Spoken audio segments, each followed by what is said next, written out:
Back. இன்னைக்கு நம்ம ஜிடிஎஃப்ல Christmas ஸ்பெஷலா ஒரு சூப்பரான சேலஞ்ச் வச்சிருக்கோம். இந்த சேலஞ்ச் நம்ம நிக்கிற இந்த இடத்துல இருந்து ஸ்டார்ட் ஆக போகுது. கிறிஸ்மஸ் ஸ்பெஷலா நடக்கிற இந்த சேலஞ்ச்ல போற வழியில ஏகப்பட்ட கிறிஸ்மஸ் ரிவார்ட்ஸும் நமக்கு இருக்கு. இது மட்டும் இல்ல, நிறைய டிஃபிகல்ட்டான லெவல்ஸும் வந்து பாத்தீங்கன்னா நமக்கு காத்துக்கிட்டு இருக்கு. இது எல்லாத்தையும் நம்ம கிராஸ் பண்ணி போகணும். கஷ்டப்பட்டாதானே பரிசு கிடைக்கும். இந்த பினிஷ் லைன் போறவங்களுக்கு இது எல்லா ரிவார்ட்ஸும் கிடைக்க போகுது. நிறைய கோல்டு, நிறைய காசு, அது மட்டும் இல்ல பெரிய பெரிய ஃபிளைட் ஹெலிகாப்டர்னு சொல்லிட்டு ஏகப்பட்ட விஷயம் கிடைக்க போகுது. இதுல யார் இந்த ரிவார்ட்ஸ் எல்லாம் எடுக்க போறாங்கன்னு பார்ப்போம். இந்த காம்படிஷன்ல உங்களின் நண்பன் லவ்லி வந்திருக்கேன். கூடயே நம்ம சின்சானோட தங்கச்சி ஹீமாவையும் ஒரு டீமா விளையாட போறாங்க.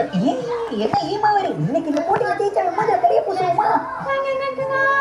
என்ன ஆல்ரெடி பூசின மாதிரி கருக்கருந்தா இருக்காங்கறியா? அவனுக்கும் தங்கச்சிக்கு கொழுப்பு ஓவரா இருக்கு. அப்புறம் நம்ம செல்லப்பைய லக்கியும் ஹீரோவும் ஒரு டீமா விளையாட போறாங்க. லக்கி, நீ என்ன இப்படி நேரா நிக்கிற? அந்த காலரை கழட்ட கூடாதுன்னு சொல்லியிருக்கேன். மனுஷனுக்கு ஹீரோ போல கார் ஓட்ட முடியாது. நான் மனுஷன் மாதிரி மாறினாதானே கார் ஓட்ட முடியும். அதனாலதான் காலரை கழட்டிட்டேன். உனக்கு கிடைச்ச சூப்பர் பவர்ஸ் இந்த மாதிரி யூஸ் பண்ணக்கூடாதுன்னு சொல்லியிருக்கேன்ல. இந்த போட்டி முடிஞ்சதும் அந்த பச்சை கலர் காலர் எடுத்து மறுபடியும் பழைய மாதிரி டாக்கா மாதிரி இங்க எல்லாருமே ஜோடி ஜோடியா ஒரு டீமா இருக்காங்க. நான் மட்டும் தனியா இருக்கேன். என்ன மட்டும் தனியா வாடா கழட்டி விடுறீங்க. நீங்க ஃபர்ஸ்ட் போங்கடா, நானும் போக மாட்டேன்.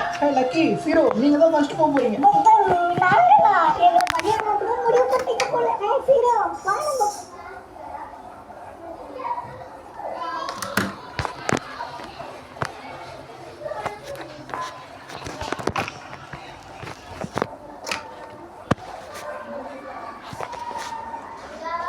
நம்ம ஏதோ சீட்டிங் பண்ணோம்னா கண்டிப்பா நமக்கு கிஃப்ட் கிடையாது. இதனால கார் தலைகளா போய்கிட்டு இருக்கு. ஓகே, நம்ம ஒரு ரவுண்டு சுத்திட்டு வந்துட்டோங்க. நான் கூட ரோட்ல தான் ஓட்டிட்டு இருக்கேன்னு நினைச்சேன் எவ்வளவு நேரம். ஆனா இப்ப இந்த காரோட ஸ்பீட் என்னால கண்ட்ரோலே பண்ண முடியல. அது பாட்டுக்கு வேகமா போய்கிட்டே இருக்கு. இதுல வேற இன்னும் பூஸ்ட் ஆகி இன்னும் பயங்கரமா பறந்துகிட்டு இருக்குது. ரோடே